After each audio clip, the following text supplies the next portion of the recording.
What is going on, you guys, and welcome back to another live stream here on the Sergeant Tank YouTube channel. Do me a favor if you haven't already. There's a little subscribe button right down below. Go ahead and smash that for me. Make sure you guys like and share, and let me know anytime after live streams. Go ahead and let me know in the comment section below what you guys think. And with that being said, without further ado, we got Cory from Aquarium Co-Op here. Hello. And we got Jimmy behind the scenes, which will be here in just a few minutes. And yeah, it's been an awesome weekend spending with both Cory and Jimmy. Just kind of getting outside of the whole YouTube realm and just kind of enjoying each other's company and just doing what nerdy fish people do. He did an excellent presentation yesterday, which I'm sure will be coming out on your guys' channel here sometime in the near future on pufferfish. This talk was the last one before I was going to release it, because Michigan was the first one to ask me to do puffers ever, but we had booked it out like 8 months in advance. Then other clubs asked me to do it, and they got the presentation first, and I didn't want to ruin it for the club that had me make the entire presentation. Like, I didn't have it made up. They were just like, hey, would you speak on puffers? And so I wanted to make sure that they got good attendance, and we did, and we had a lot of new people show up, and I met a lot of fans, and didn't want to completely ruin it. So now we've got like 4 or 5 different audio recordings, because I've done it that many times, and we've got a lot of video, and then Jimmy's going to, merge all that together to hopefully super talk. And I've even considered trying to get more footage of, like, some of these puffers and stuff eating and really doing it up. But we'll see what time allows us to do, because, I'm just making it harder and harder at this point. Yeah, it was an excellent presentation. I know I'm looking forward to just listening to any of that and going back to get a refresher. Who knows? I mean, I know for me, you never know. I mean, 6 months from now, I might be like the pufferfish guru, have like every pufferfish imaginable. Who knows? But definitely, I learned a great deal, to say the least. And of course, we got Jimmy here with us. Yeah, relax now. And I did a little bit behind the scenes, believe it or not, with all this equipment. I mean, I've never seen somebody that travels with such, and I know this is like limited for what you guys actually have. So I might release that somewhere on this channel here in the near future, just to give you guys just a little taste of how much work they actually put into their live streams. So, yeah. So based on the title is that story. The stories. You're basically going to interview me, and I'm going to spill all, right? Something like that. Yes. I mean, I can't think of any topic that I wouldn't talk about. So, except for how tall Jimmy is. Yeah.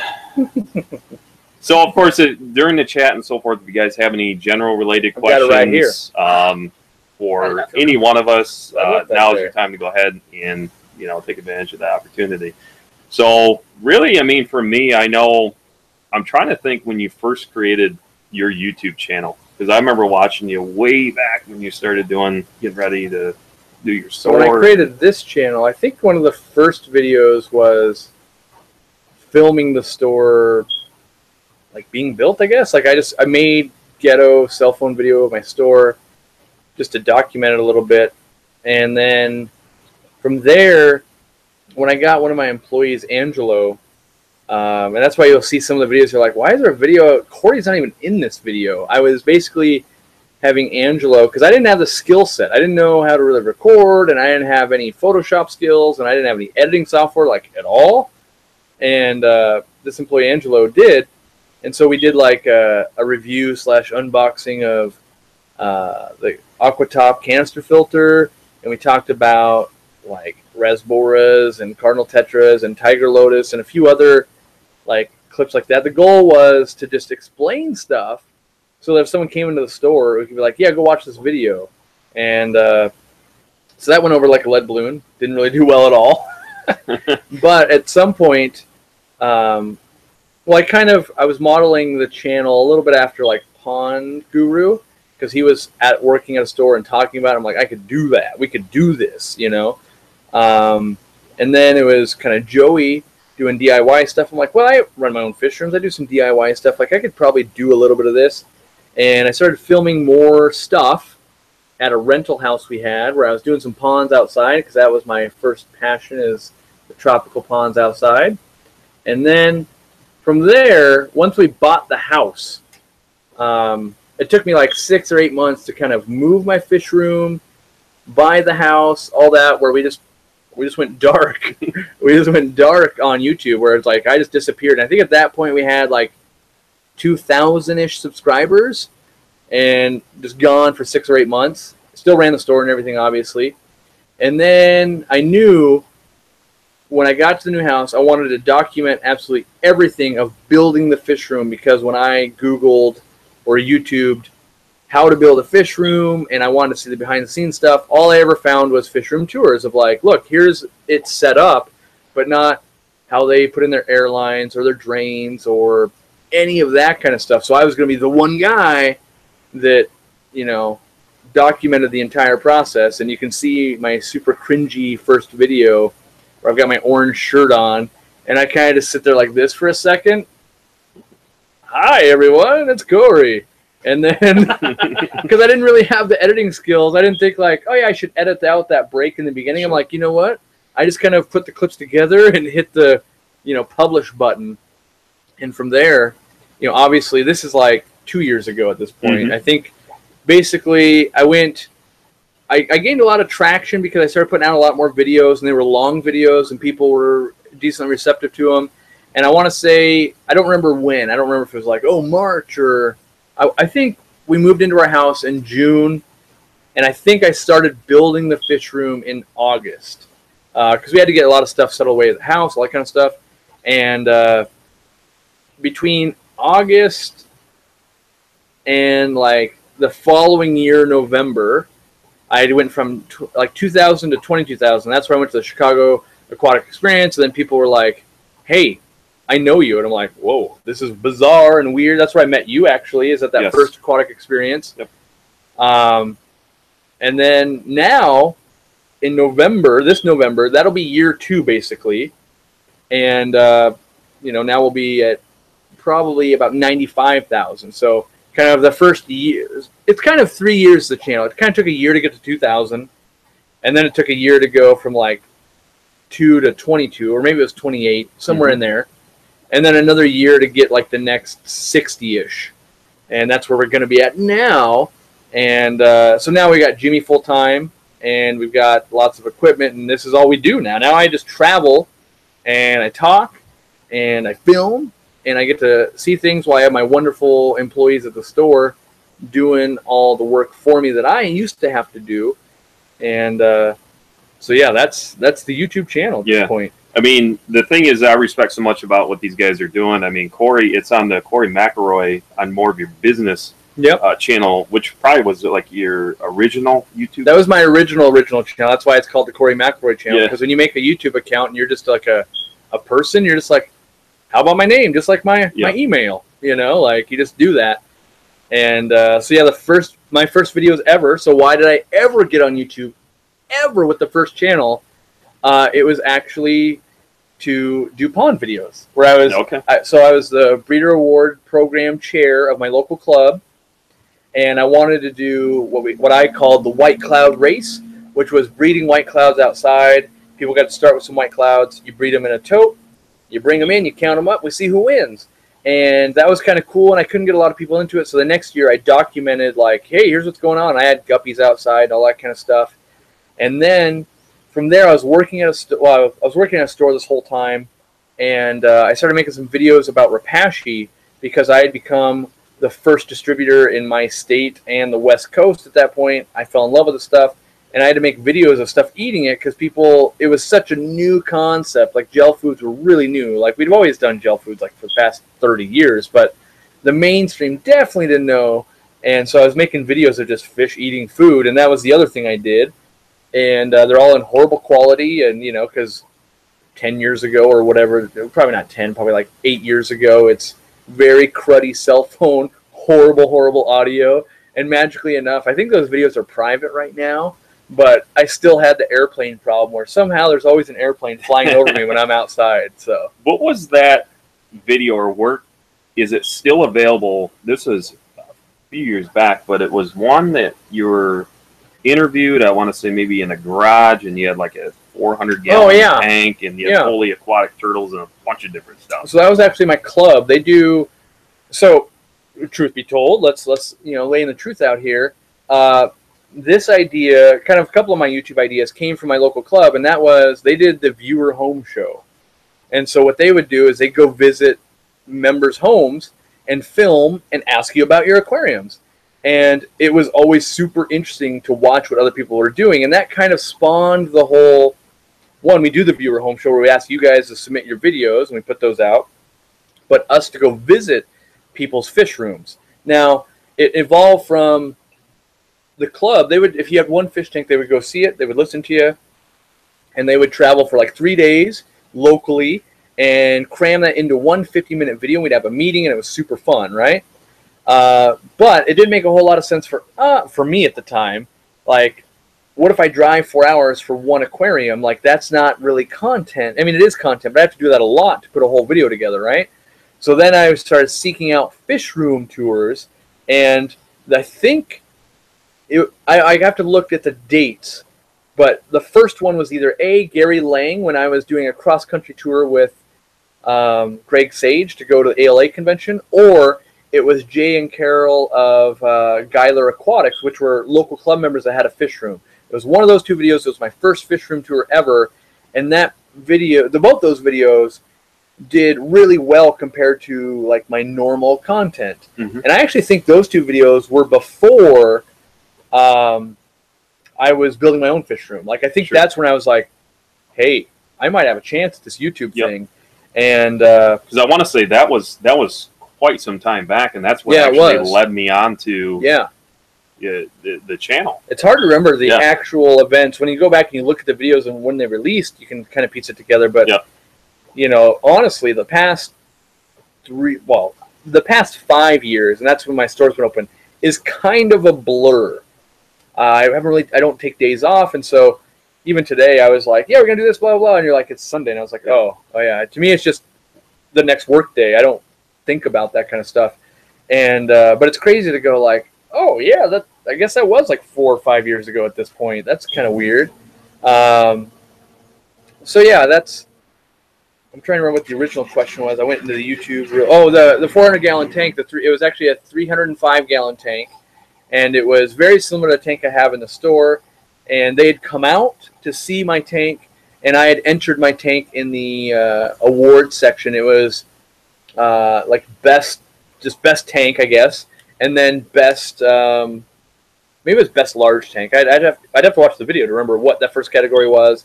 And then the other one was best breeder tank. And I won both categories I entered in, which was cool. So I was doing shell dwellers and cyprichromis in a 65-gallon tank.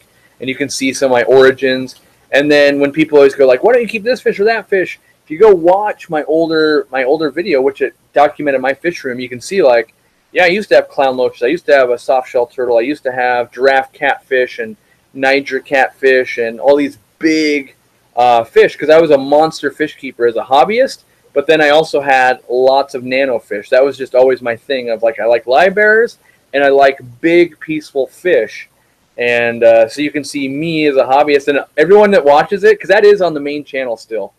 Everyone that watches it goes, what's with that hat? Because I kind of had like a gangster hat on. And, you know, you see me 6 or 7 years ago, and I mostly look the same, but just, you know, that was me as a true, pure hobbyist just working at a store. So, yeah. And then I oftentimes like to ask this question as well.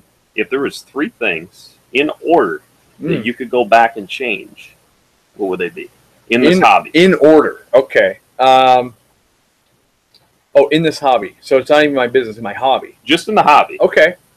What would I do? So the first thing I wouldn't have made, and I say made because I really pretty much forced this, I would not have made Katie, my wife, or fiance. I don't know if it wasn't even fiance at the time, girlfriend at the time. I would not have made her and me give up our extra couch in our living room to put more fish tanks in. I was that crazy, and I think it did stifle our social life a bit more because you couldn't really have people over. We literally had like one couch, and if you have 2 people, and you can't really invite 2 people over if you only can really seat like 3 people.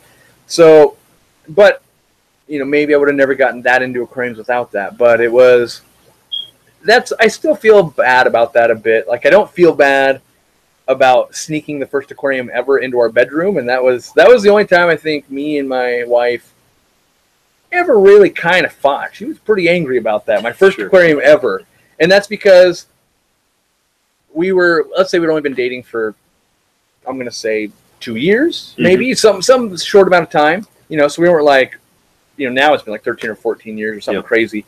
But I had told her, like, yeah, I'm going to get an aquarium. She's like, well, don't get anything ridiculously big or too big. And I go, oh, well, I won't. And in my opinion, 65-gallon aquarium is not ridiculous. But in her opinion, was ridiculous. And then we had not talked at all about where it was going. So she was at work, comes home, me and a buddy are literally just middle of setting up an aquarium in our bedroom. Sure. And it was one of those classic things, like, I'm going to call it like the stereotypical guy move.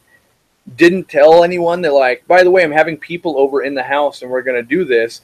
So meanwhile, she's going, well, I didn't scrub the toilet. And I didn't make any dinner. And so she's already freaking out about that. And then she's angry that it's like just there, like, you know. But obviously she came around to it. I loved it. It worked out. And, you know, so she's been super patient about that. So those are probably 1 and 2. Like, well, I don't think that first one's a mistake. I think that was just miscommunication. So I do think bugging her until we took out a love seat to put in another aquarium was my first mistake in the hobby, where I was really just overzealous.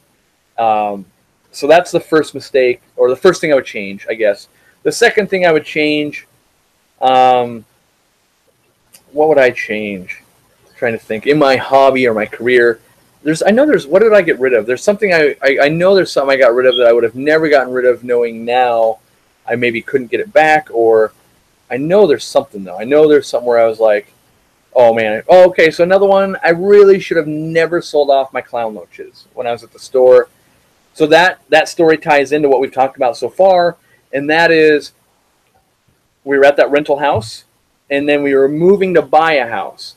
Now, I was trying the store. I still had to work 1,000,000 hours a week in the store because it was me and one part-time employee, and we're still open 7 days a week at that point, right? So there's very little time. Meanwhile, I got to move houses and do all that, and so I was trying to minimize the amount of fish that I would have to move. And in my mind, I buy a 180-gallon tank, put it in the store underneath the puffer tank, you know, under Hank at the time, and I'll move my big pack of clown loaches, the albino arowana, and maybe a few other goodies into that tank, and then I'll move the tank they're in, which was like a 180-gallon acrylic tank. I'll move that, get it ready, because I didn't want to stress out the clown loaches and kill them.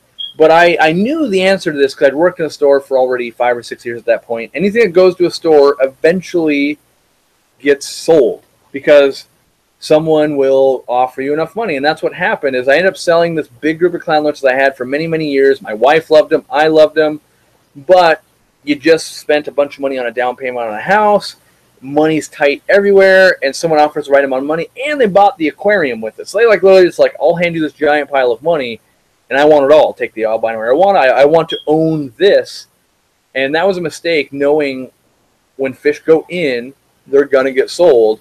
And so I really wish, like, that's kind of why the 800-gallon now is kind of a recreation of that tank. Like, oh, why is it clown loaches? Because I miss what I had. And then the last thing I would change about my hobby, what would I change? I'm kind of changing it right now, and that's just changing my fish room. Okay. The thing I would change, because YouTube is kind of in that same hobby for me, I would have never bought fish to try and teach people about those fish that I didn't care about. So, for instance, I'm not super enthusiastic about the Dovi cichlid that lives in my fish room still. I wasn't that excited. I still have convicts, and they have babies even when we left. So I've got convicts that I'm not that thrilled about.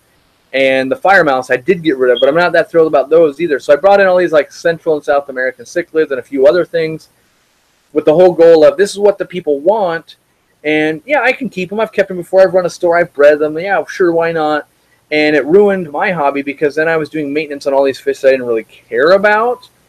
And it was taking up the space of the fish I did care about. And so now I'm down to just that Dovi. Oh, and the convicts, and just 2 convicts instead of like the 60 that we're breeding or whatever. And I'm going to redo the fish room, and I'm only going to set up what I actually care about, and that's going to be guppies, turtles, platies, the Waru cichlids. That's one I've never done, so I do want to set those up in a display. I kind of want to play with some Severums again. We've got the leopard frogs. We have those new L397s. I want to set up a good rainbow tank, and I know Jimmy's in on that. And then I want to breed some stuff again, and I want to breed something that is not for me to make money on. So if someone wants to buy it, great. But a lot of times in the past couple of years, it's like, well, if I breed it, I need it to make money so that it makes sense for me to take time away from the business. Now, YouTube does well enough that just showing people what I'm doing will justify it. So if I breed a fish, like, I'm trying to think of something that just will not sell. Like, let's say I bred haplo catfish. They're a really slow brown selling catfish. I don't need to sell them. The process of me doing it, enough people will watch it, and it won't lose me a ton of money, and I can justify not working on inventory or ordering or something like that. So those are 3 things I'd probably change now. But if you ask me again in 5 years, I'm sure I've got 2 more things to replace. Like, oh, that one's worse than that one. That one's better than that one. So. And the other thing is, too, I guess, that story time. I'm not sure where we're at time-wise, and I do want to give enough time for you guys to ask any questions and so forth. Is kind of a hard topic to talk about. Would be when, obviously, as people know now, you got the Murphy cam. Yep. I guess if you can kind of give a background for maybe some folks that haven't heard about the story, kind of leading up to what happened with Hank, and then how long it took you to kind of get, trying to look for the appropriate word, but you know what I mean, to get ready to keep another one, basically. Yeah. When you lose something that's... Yeah, so what happened was basically I had a 340-gallon tank. It exploded in my store and caused like $15,000 in damage.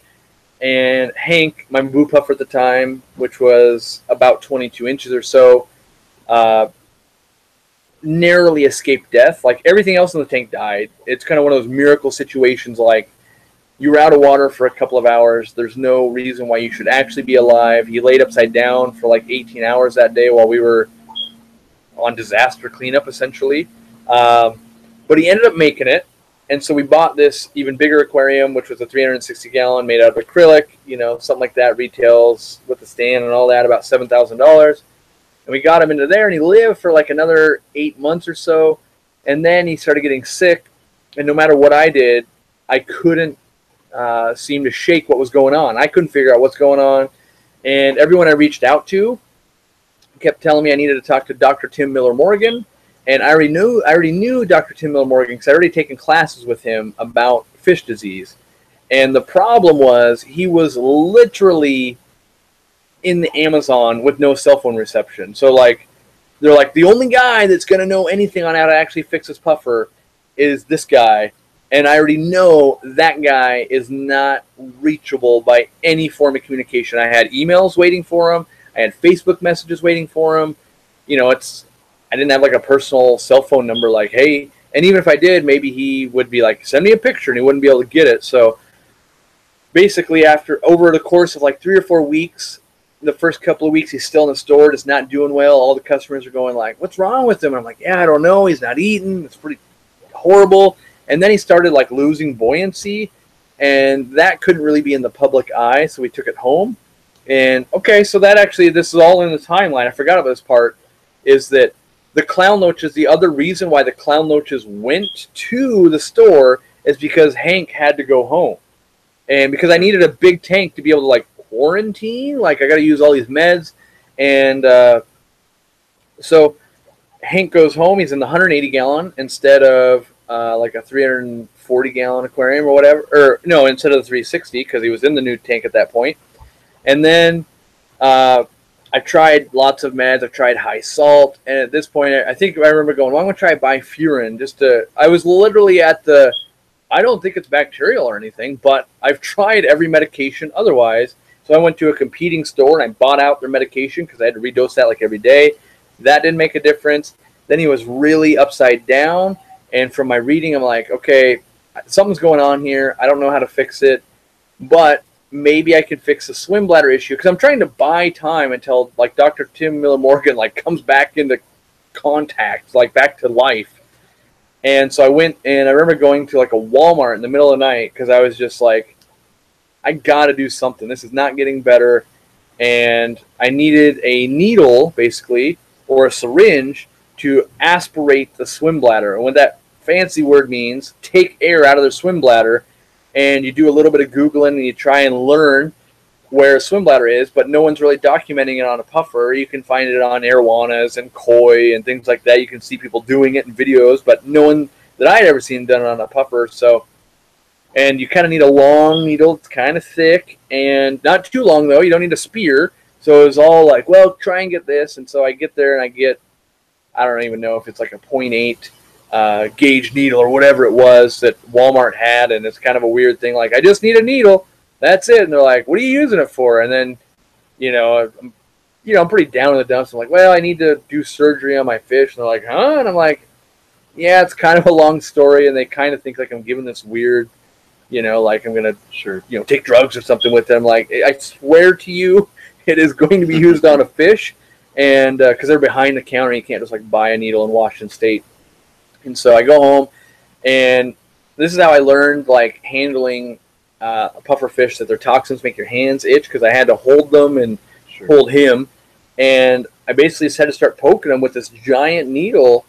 And, if you hit like red, that's not where it needs to go, because you need air to come out. If you hit yellow or brown, you're probably hitting, the intestines. That's not the good area either. Clear would also be a bad sign. And so I'm poking and prodding him, and the worst part is like you're doing this horrible thing, and it's like, it would be like trying to take a needle for like a syringe or something and poke it through a basketball. It was like really hard to get it to go in. It wasn't just like, oh yeah, let me put it into my skin or something, it goes in. It's like a lot of pressure was going against it, and you feel horrible.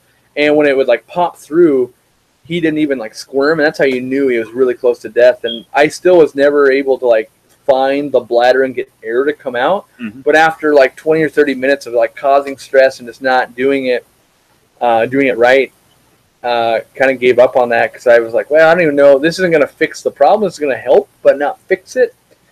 And he ended up passing away, I think, later that night, because I was not really sleeping at that time because of this. I'm just sitting there and he's looking horrible and there's nothing I can do. And it was like 2 or 3 o'clock in the morning, and he passed away, and I basically just bawled like a baby for the rest of the day. And so then it's like 8 o'clock in the morning at that point. I probably slept like an hour in and out. It was just like, are you joking me? And at that point, he wasn't in the aquarium anymore. We had him in a cooler because I was trying to operate on him, and didn't really know what else to do. There's a bubbler going, and, I'm pretty sure he's not alive. And so then I was like, okay, he's not alive. And so I started calling around to like zoos and vets to do a necropsy to figure out, like, because at this point, the store mascot has passed away. I'm the guy that's supposed to have the answers. I don't have the answer, and I know everyone's going to be like, well, what happened? And when you just say, I don't know, and you've always been the guy that helps people keep their fish alive, you kind of lose some credibility about like, oh, well, clearly you're not that good at keeping fish alive. And so I finally figured out we could send samples to,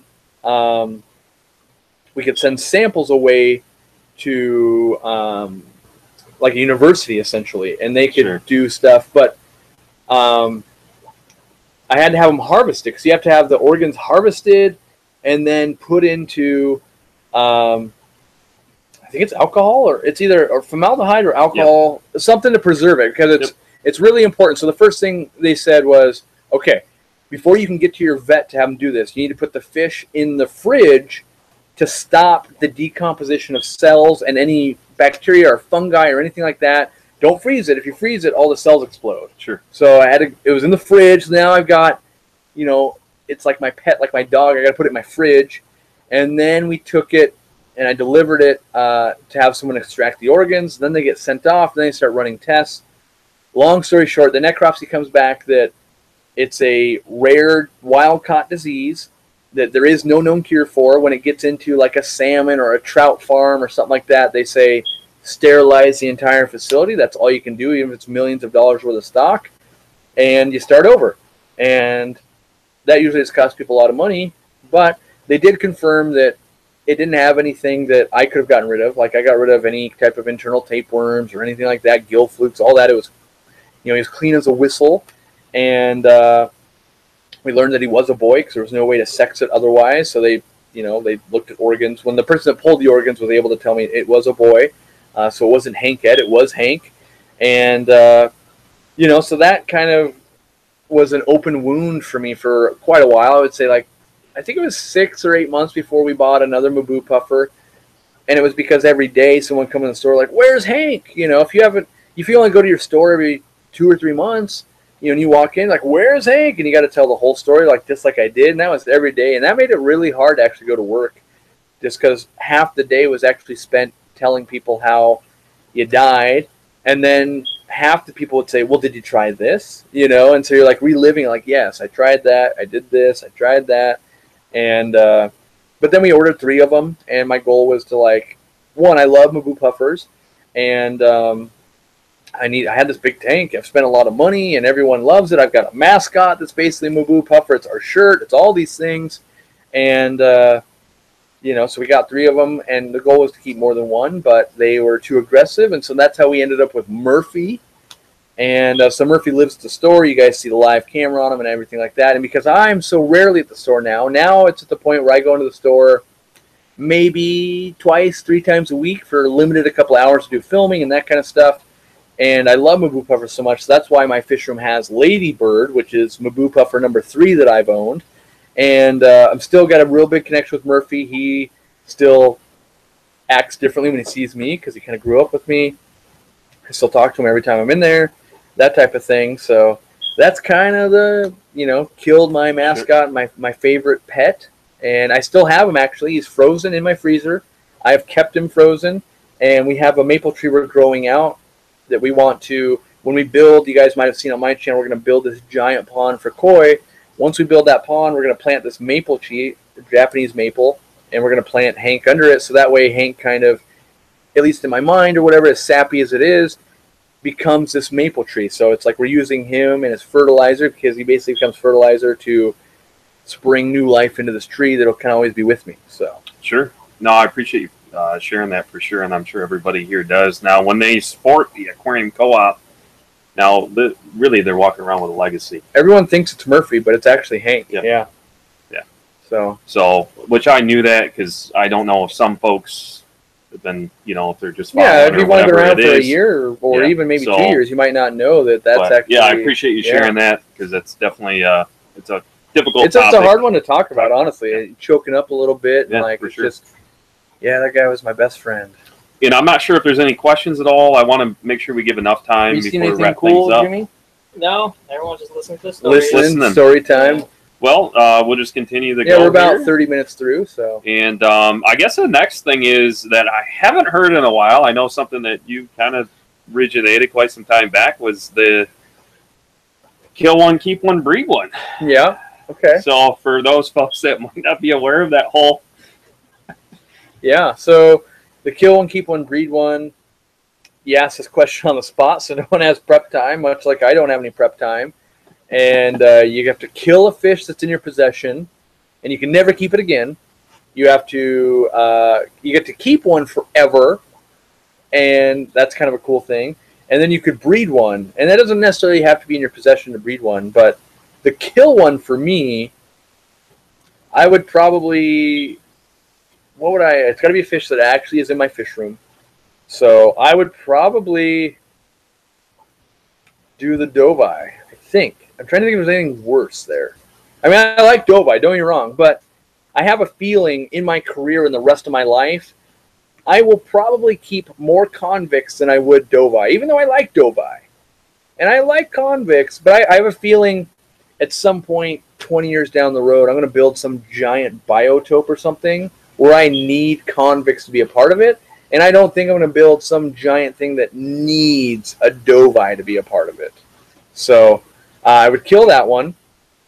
For breeding, I would breed, I guess, of the fish I own, I would love to be the first person that's kind of really documenting to breed clown loaches. That's an ultra back burner project. So like that's the reason why my 800-gallon aquarium escaped that way, because all those rocks and the way the flow is, that is how you breed most other Botia loaches, is they lay their eggs mid-water and they scatter into rocks and they hatch out and live with all the mulm that's in the rocks and get to a size big enough where the parents won't eat them. So that's half the reason why people ask me, like, why aren't you worried about mulm building up in this thing? It's like, actually, I want that to happen because that's the scenario where I might actually be able to raise the fry if they were to breed. That being said, I do believe that something like clown loaches need to be in the like 15 years old range to start breeding. That's where you get a lot of that breeding behavior start to happen. And they're a very long-lived fish. And so much so, like, I don't talk about it that much because I don't want people to be like, so have they bred yet? What are they doing? You know, like, this is, by even hearing the story today, like, this is probably only likely 10 plus years from now, if I even have a chance. But I had to set the foundation with putting in the normal anti-snafus. People lose their clown loaches when the power goes out for 2 weeks and things like that. So that's why we ended up running, and you guys saw those boring videos of like, yeah, you spent a lot of money just to run natural gas out to your fish room, and it's so that when there's a horrible snowstorm and the power's out, I have heat still. And I've got generators and I've got the store and all that, but if I'm actually going to make a serious attempt, you don't want to put 7 years in, oh, I lost my clown loaches. Guess I'm not going to accomplish that in my lifetime. So that's kind of the breeding ultimate goal, would be clown loaches, because I love that fish, and you know, it'd definitely be a feather in the cap of like, oh wow, look what Cory or Aquarium Co-op or the team of people, or even if I got them spawning but I couldn't raise a fry and I could like get that group into someone who's better than I am at raising fry, let's say, that would even be an accomplishment to be a part of that. And then the keep one forever, that gets hard because you could go, well, what about Murphy? You know, like, yeah, I definitely don't want to lose Murphy. I definitely wouldn't want to lose Ladybird at this point either. I'm trying to think if there's any other fish in my wheelhouse that are really like, oh my god, I never want to lose that. I mean, I don't want to lose any of them, but if I get to pick one, or I could save a wild species or something like that. If I could pick one, what would I do? I would do...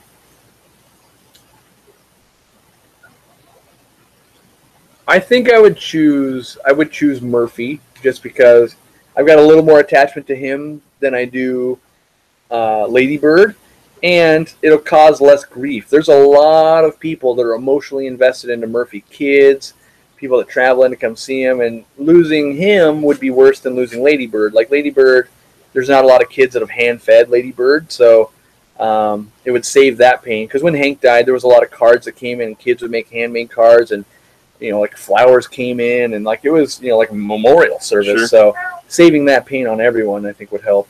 So those are the three. Excellent. And now, let's switch it up. Instead of 3, what would be 2 tips that you would give to a new and upcoming fish keeper? New and upcomer. My first tip is don't listen to the internet. Which, there's a lot of good information on the internet. There's also, so let's say there's 50% 100% accurate advice. Then there's 50% wrong advice. And as a new person, you have no idea which is which.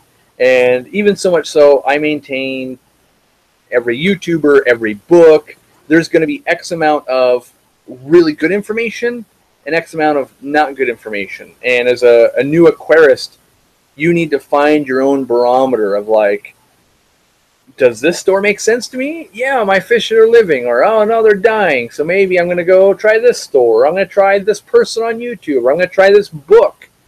And it just, you know, I run into it all the time. You'll get someone comes in with a book and they go, well, it says right here, angelfish at a pH of 6.4. And no matter what I do, there's no way I could convince them that their pH would be just fine at 7.0 in their aquarium. Even though I mentioned, like, well, they might be bred in Florida or a different country, and you're not buying wild caught and all these things. And because they marry up to one source, it can be a little bit problematic. But you know, I would say learning from someone that can kind of hold your hand through it, and it's working for you, and then hopefully you develop your own fish spidey sense from that, where it's like, I feel like from experience in the past, what you're trying to tell me right now is not going to work. But always be willing to learn. Like, even I've learned stuff in this weekend. Like I met a guy last night, for instance, absolutely swears by Pimafix Malefix, and he said, talking to some people at zoos and things like that, they say the reason that people are having good results and bad results, so half the internet loves those two products, half the internet hates those two products. They say it completely depends on your water structure. If you have higher pH and more hardness, it will work very effectively. And if you don't, it won't. And magically, I have very soft acidic water, and it never works for me. I haven't been able to test it in the other water, but maybe if I run that test and that is a thing, maybe that's a thing we will now know. So the first thing is, don't listen to the internet, or at least don't blindly listen to any one source. And then the second one is, try and recreate nature as much as possible. So if you know that nature doesn't get gravel vacked every week, maybe you don't need to gravel vac every week. If you know nature, has natural sunlight hit it, maybe you want that to have happen. And when it comes to breeding fish, maybe you think of the same thing. Well, what would they be doing in the wild? What would their habitat look like? And nature has had a lot of years to perfect things or change things. And so a lot of times when you see, like, why is that fish, why does it come from there? Why does it do that? There's a reason for it. And, so if there was one true source to follow, I would say it's nature. Yeah, you could go, well, humans, we've destroyed that habitat, so maybe you don't go copy the habitat where they're 2 years from being extinct. Like, maybe that's a problem. But anywhere where fish are remotely thriving, that's probably a good indication that if you took your hobby with that fish in that direction, would work okay-ish. So awesome. And then what I really appreciate about what you're doing too is realizing not only all the balance between all of the social media platforms, but I'm pretty sure you're on every single one of them. Not Snapchat. Besides Snapchat. Not yet. And Jimmy's threatening to get us snapping. Gonna get you snapping. That's snapping right. and crackling. That's right. Is also the balance of actually having like a brick and mortar store, so a physical building with the overhead of all the employees, but also running quite successful, I would say, based on what I've seen anyways in the backgrounds. But can you walk us through a little bit for the folks that might want to order? As far as the website, I've seen some pretty cool changes to the website. Yeah, so we do have the online website. You can order basically anything that's not a live fish and shrimp at this point. So that means you can order plants, you can order dry goods, you can order consulting time, you could order shirts and all that kind of swag and that type of stuff. Yeah, it's blown my business up tenfold, obviously. Well, maybe not. It's at least threefold. But the YouTube kind of helped with that. And we ship really quick. If you guys are in maybe the Aquarium group support, which is our Facebook group or something like that, we had someone just post the other day. We're like, I placed an order, and 37 minutes later or some time like that, the order was in UPS's hand. So we literally strive to ship things as fast as humanly possible. And I can't track it because I can't run the race, but lots of people say we're faster than Amazon because we literally will do everything we can to do it as fast as we can. And that means if you place an order and we can ship it that day, we will. And most times that happens a lot. Obviously, like right now, if you order, it's Sunday, it doesn't do us any good to pack it right now versus packing it tomorrow morning. And we have crews of people. It would make way more sense for me to bring in all of my people to work noon to 8 p.m. because that's the business store hours. But we actually have people starting anywhere from 4 to 6 a.m. to start packing to make sure everything ships out by about 2 o'clock so that we get it all out same day. And then I've got a big plan to kind of launch a new website. Actually, it's not related to Aquarium Co-op at all. And that is, and who knows when this is going to happen. It could happen tomorrow. It might be a few months. But I want to make some kind of club website. So what that means is, so often a lot of you guys, like, even I posted yesterday, like, I had no idea you're speaking in Michigan. I didn't even know I had a club in Michigan. And so I've been touring all these clubs, and they're all having the same problems of finding new membership and I know all the YouTube people that are watching, they're having the same problem of, I don't even know if I have a club. I don't know what day they meet. I didn't know that there's 6 clubs in Michigan alone or whatever it is. Yep. And so the goal is to make a club website and get as many clubs as I can on there. And those exist, but they're not promoted very well. But then also do some things like, okay, if you're a public speaker on a topic, maybe you can get a profile. So, oh yeah, that's how you contact that person. Or you guys, when you join that club, you can go, hey, I want to see, you know, Gary Lang give a talk, and he gives a talk, and so it lists like he does rainbow fish, collecting fish in Papua. He also does a talk, a lot of people don't know, on photography, photoing fish. And so that way you know what the speakers can give, and then you can request that through your club. And, you know, so I think that would bring a good thing together. And then the other thing I'm trying to do, wrangle into that whole website, is that we would publish blog posts where the clubs, because clubs, if you don't know already, they have usually a newsletter, and members write in and they write articles. Well, if you kind of let maybe one article a year, depends on how many clubs are participating, be published on the website, you then can take any of those articles on the website and put them into your newsletter as well. So if you write a wicked good article about Severums, my local club could put that into their newsletter. And the whole goal is this, like, let's say you had, there's a puffer article on that website, and you have me coming to speak about puffers in your club. Yep. The month before, you could put out an article about puffers that might generate some interest, like, oh, I should go see that.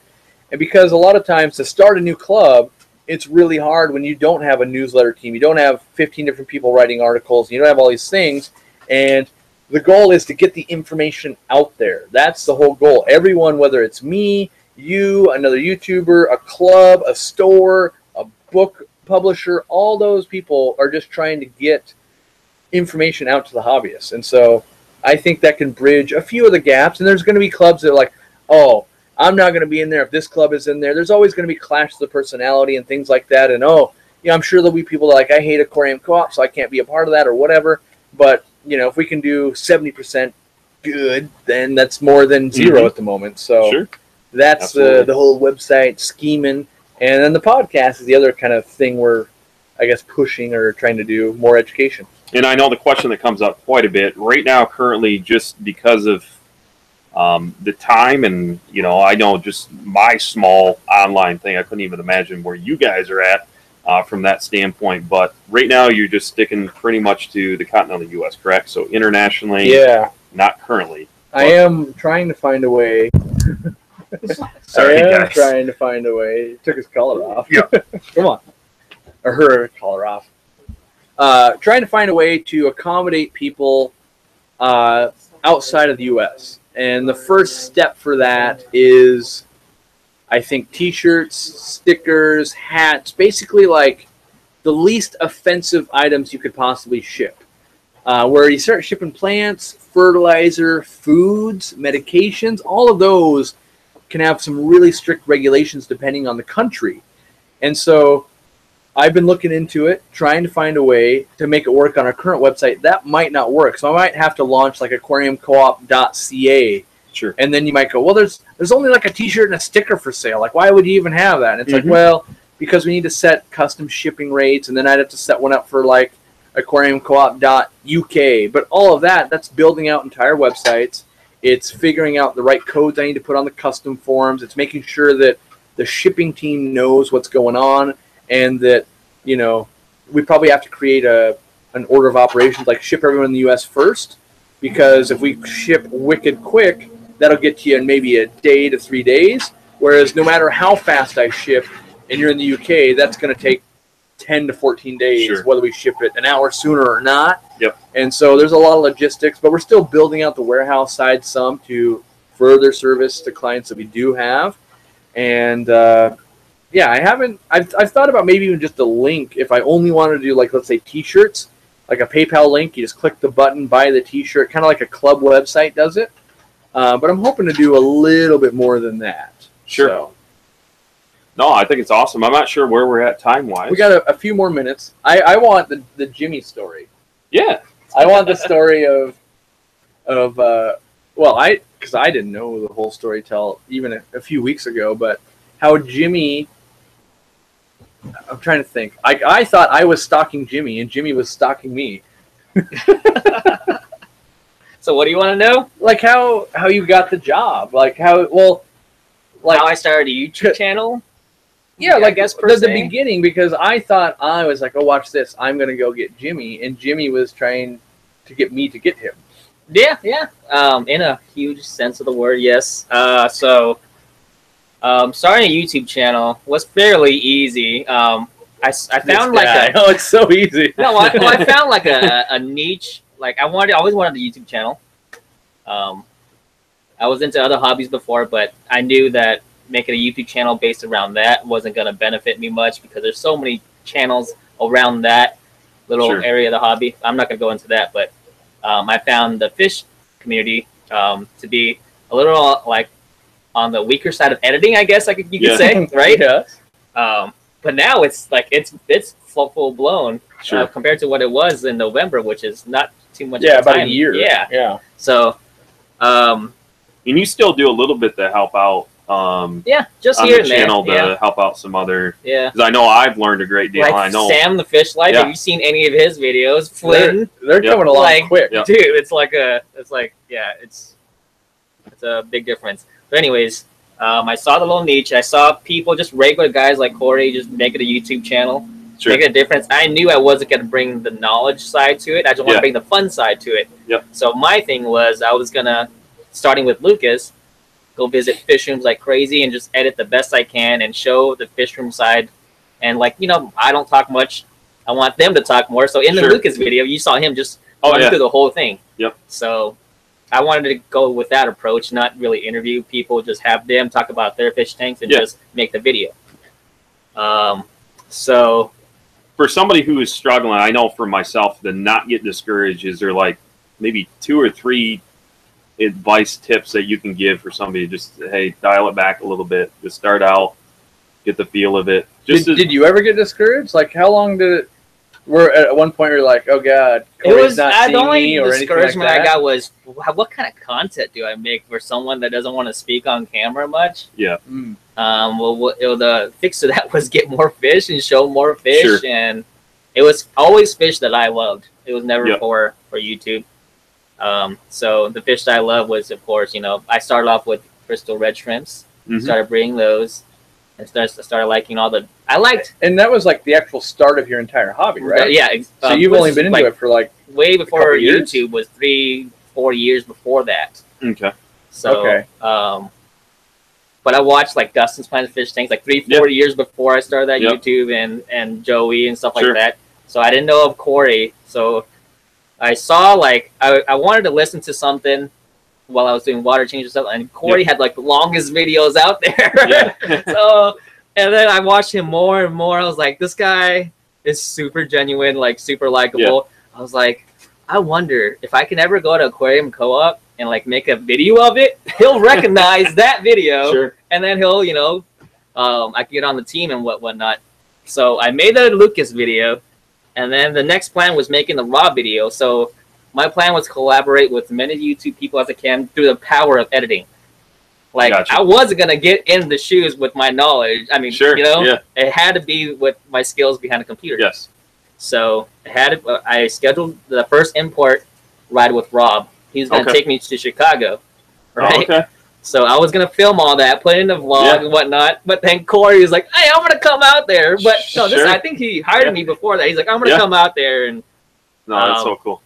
So we always talk about it, how I could have worked for Rob instead of Cory, but Cory snatched me up. It was really close. I didn't know that. But his import order got delayed, I think it was. And you snatched me up maybe 10 days before something like that would happen. So it was like that much of a gap. I consider myself lucky. Yeah, so, and Lucas wanted to be too. But Lucas had no, the funds to hire anyone full time and whatnot. And I was like, I made him even an offer maybe, when I was, talking to him before I went out there. Like, if I could live at his place because he has an extra guest room, and then I could just do it for free and just maybe take care of his tanks. But this guy already, I need that deal. That's funny. I'm gonna pardon myself for 2 minutes. I'm gonna actually have my son Joel. Sure. And I want to come back and watch this later. I want you to interview him. All right. Okay. So, yeah, that was this guy snatched me up out of nowhere. He lured me with candy. That's right. I had no idea while you were luring me with candy and all that you wanted me to work for you, but everything seemed to work out, and our progress that we've had since January when I started working. Yeah. Our first video was the nieces video, which is now at how many? A lot, like 300,000 or something. Something like a lot. It's probably the second biggest video. I'm pretty sure it is. Yeah. So, Cory, we were talking like on Google Hangouts before. He's like, I'm going to test you out on this. So he gave me this video. He's like, I did say that. He was totally going to throw it away. I was like, no, I got to work on this video. Let's make it very like family-like and everything. And the rest is history from there. Even when you were done, I was like, oh man, this is going to go over bad. Yeah. I put music in there and she was running around everywhere. And I thought it was going to be a lot of fun. But he was going to still trash the video. He's like, this is a tier 3 video. I don't know about this. And then...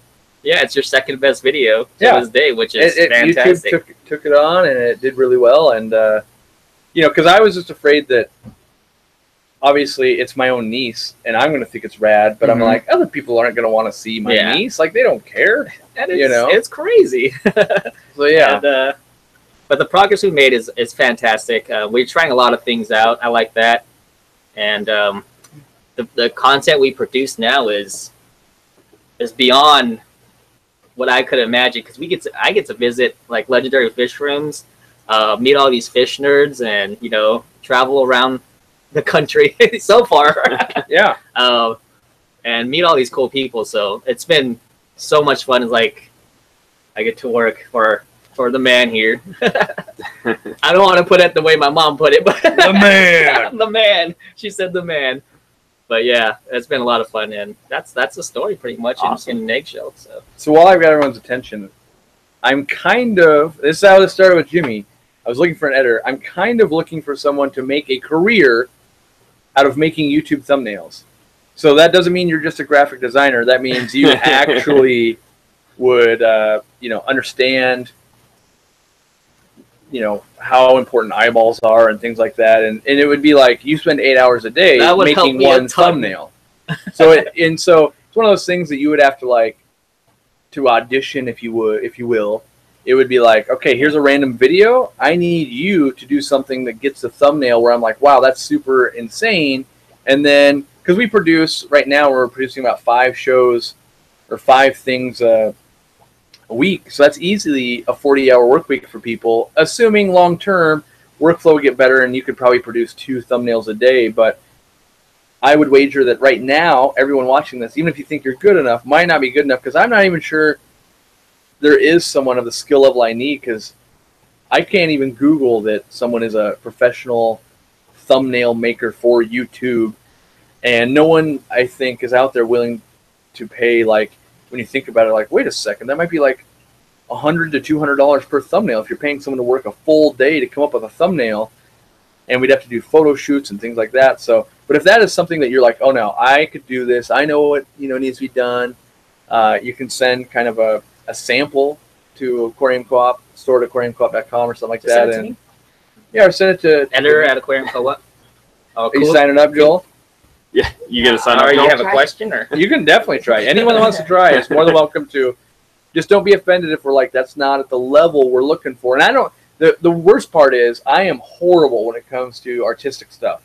So when they go, well, just tell me what you need it to do, and I'm like, that's the problem. If I knew what it needed to do, I would then just hire the person that can do the skill part of it. I need someone that is imaginative and willing to learn click-through rates and A/B testing and things like that, and can imagine, okay, this is what we're going to try.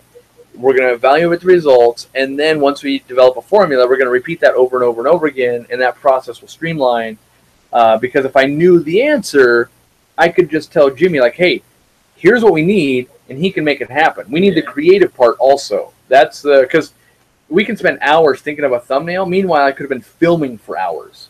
So like it just takes me off of my main task. So awesome.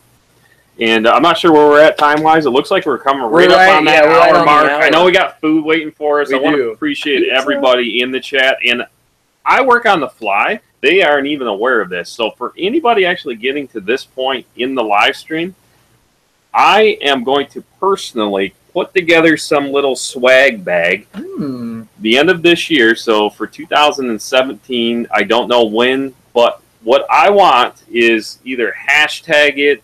Let me know a little bit, like, what keeps you going in the hobby, how long you've been watching these guys. I want to know a little bit about you guys, if you're just new to this channel and so forth. But just more or less hashtag and then put a number. I want to know. I have a prediction of what these guys are going to hit. So how many subs? Okay. My gut has been telling me, I know I had this conversation with you maybe 3 months ago or something, that you guys are going to break 100,000 by 2017. Well, I can't say for sure we will, but I have a feeling. I was actually trying really hard to do that by Chicago, but we're not going to hit it because mostly all this traveling. This traveling, just doing what I want to do, and that is, interact with everyone and promote the hobby. But it really took my foot off of YouTube because, you can't work as efficiently when we're used to working in a studio versus like, oh, we're stuck in the airport for 4 hours on a layover. Like that just... You would say, like, oh, it's only 4 hours, but we literally run that tight on time that it impacts us. And, like, you guys probably are seeing it, like, why are you doing all these long videos right now? Because it's actually really easy to edit, the Fish Room Hop talk versus, like, a Gary Lang where, not Joey, but Jimmy literally put in 37 hours, not straight, but basically 16 hours. Then you sleep. And, luckily my wife's, like, delivering us food and we're critiquing or working and... so some of those videos take an insane amount of time. And then some videos are like, yeah, we can bang that out in like 2 hours, So, but if we were working on all those types of crazy technical videos, like my niece's video and stuff like that, it just propels us. So, yeah, I'm excited to see where we go, how fast we grow, how much you guys help us grow, and what we get into. Because every month it seems like, I got me another idea. Let's start doing that. Oh, that one was terrible. We'll start trying this then. So just hashtag so I know, like I said, this is kind of kudos and kind of an incentive for anybody actually getting to an hour. I can't wait for the live stream where they're going to like hashtag and like 37,000. Like he's going to lose his audience. Yeah. So let me know, then that way I can capture it and I'll make it fair. So if anybody guesses the same number, and I'll take care of it. I'm a rules Nazi. So when it comes, I gotta know this.